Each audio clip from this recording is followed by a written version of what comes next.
আজ বলবো মনসা পুজো কেন করা হয়।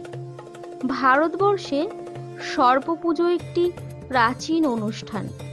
মনসা সাপের দেবী, তিনি মূলত লৌকিক দেবী, পরবর্তীকালে পৌরাণিক দেবী রূপে স্বীকৃত হন।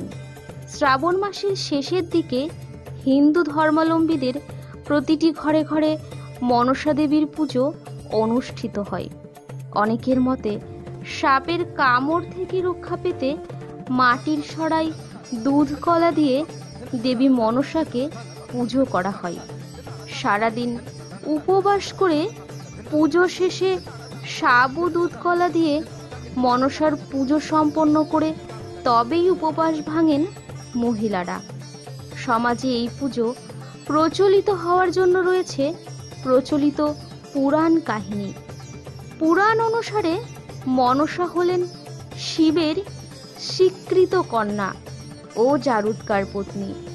জারুৎকার মনসাকে প্রত্যাখ্যান করেছিলেন।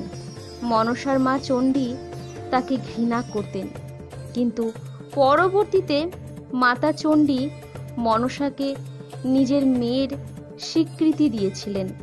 কোনো কোনো ধর্মগ্রন্থে বলা আছে শিব নয়, ঋষি কাশ্যপ হলেন মনসার পিতা। মনসাকে ভক্তবৎসল বলে বর্ণনা করলেও যিনি তার পুজো করতে অস্বীকার করেন তার প্রতি তিনি নির্দয় হয়ে থাকেন।